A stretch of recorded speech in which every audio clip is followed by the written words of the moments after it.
Despite the Minnesota Vikings offensive struggles, the team was still able to hold off the New York Jets 23-17. Sam Darnold goes 14 for 31, 179 yards, 0 touchdowns, 1 interception. But what really tells the story of his game is that he had a QBR of 19.5 and his worst passer rating of the season, 50.3. What also tells the story, and something that stood out to me when I looked at the Minnesota Vikings receivers is, throughout the first 4 weeks of the season, you saw so many different players get involved at the wide receiver position, from Brandon Powell to Johnny Munt to Jalen Naylor to Ty Chandler, to all these different guys getting involved in the passer game.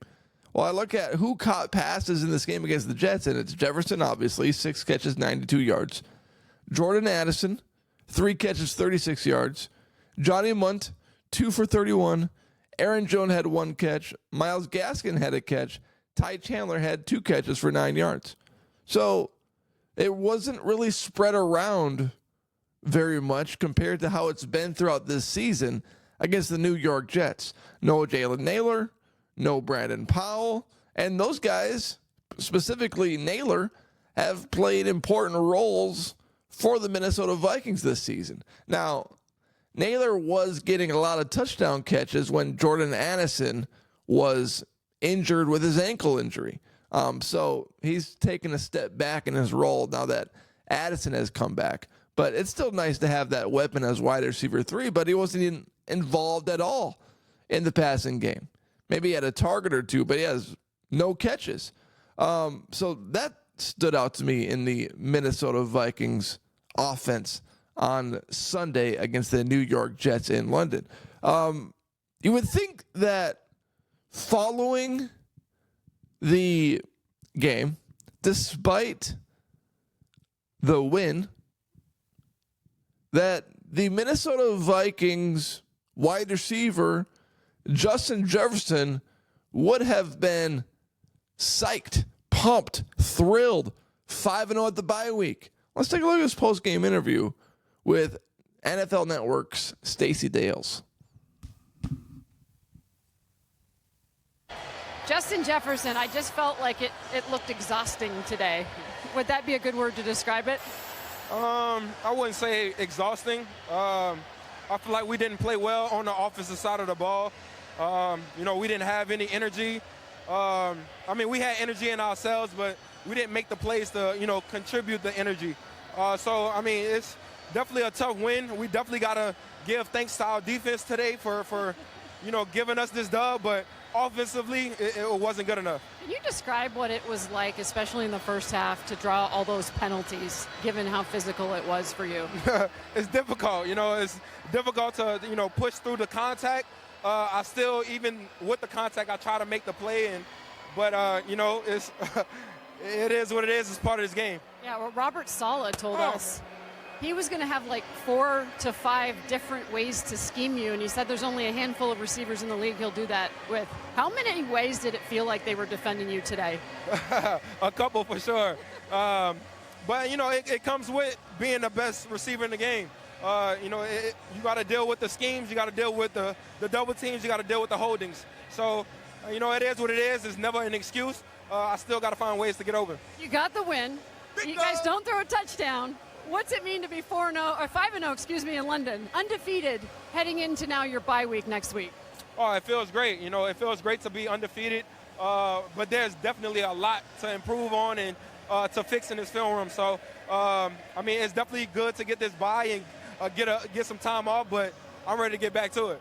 Ready to get back to it after a night in London. Enjoy the night, assuming you guys will get some good food to celebrate the experience here. I will. Go London. Appreciate it. That did not seem like a winning interview. The tone from the interviewer wasn't very good. He was kind of wording it and speaking in a negative tone towards Justin Jefferson, and I feel like Justin Jefferson kind of fell into that mood, if you will. But what's it like to be 5-0? And I like that he's not necessarily satisfied with their offensive performance, but that did not look like a winning interview following the Vikings 23-17 victory. But one of the big stories is Sam Darnold, because he didn't play well. And this was always going to happen. And this was kind of what I've been saying for the last 5 weeks. And he's been playing out of his mind, the best football of his career, leading the NFL in touchdown passes by a massive margin. He's still second, 1 touchdown pass behind Joe Burrow. And as great as Sam Darnold was, 11 touchdowns, 3 picks going into this game, he still has an amazing stat line, 11 touchdowns, 4 picks. It's not like it got much worse, but he didn't throw a single touchdown pass in this game. He was always going to come back to earth a little bit. And the New York Jets have a very good defense. They've got some talented players on that end of the field. So maybe this was just a culprit of playing against one of the top defenses in the NFL. Or maybe this is a sign of things to come for Sam Darnold, because the first 4 weeks of the season were an anomaly. I mean, he's better than he was with the Jets and Panthers. But is he as good as he is the first 4 weeks of the season? I don't think so. That was top 3 quarterback in the NFL-esque. Dan Orlovsky had him in his... Did Dan Orlovsky... Players had... Did... I don't know who it was. But my point is, guys had Sam Darnold in his MVP rankings, whoever it was. It was Dan Orlovsky. I got a video of it. I did a podcast on it. Dan Orlovsky said Sam Darnold was playing as a top 3 quarterback in the NFL right now. He's not a top 3 quarterback in the NFL. He's a talented guy, and he's getting everything out of him during this run with the Minnesota Vikings. But, come on.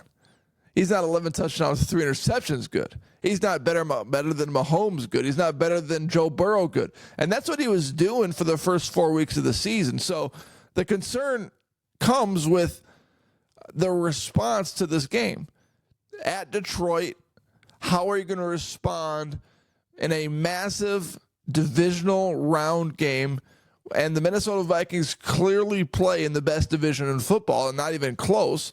The Packers are 3-2, the Bears are 3-2, and the Detroit Lions are 4-1. So there's not much room for error for the Minnesota Vikings. It's not like Sam Darnold can have multiple games this season against good teams where he just sucks. There's no room for error for that, which makes the pressure all that much more. So this can only be a game where he struggles, because if he does it again, well, then the questions are going to come out. Like, what's wrong with Sam Darnold? Why isn't he performing to the same level as he was the first 4 games? Well, the real answer to that question is the first 4 games of the season, he was playing out of this world good. And he was always going to come back to earth a little bit. Now, I'm not saying he's going to play 14 for 31, 179 yards, 0 touchdowns, 1 pick every single game. But he's not 11 touchdowns, 3 interceptions good in a 4-game span. Let's be real about this. So I am going to be very curious about this next run of games for the Minnesota Vikings, because they got the win in London, but will the offensive woes that they had against the Jets be fixed for their matchup against the Detroit Lions? The Lions defense isn't as good as the Jets, but is it more than the Jets' good defense? Are there some issues with Sam Darnold moving forward? I'm not trying to create some fake drama crap, because the Vikings won this game and Sam Darnold is still playing like one of the top quarterbacks in the NFL this season. But you can't have multiple games of this. You got to figure it out, because there's no room for error in the NFC North.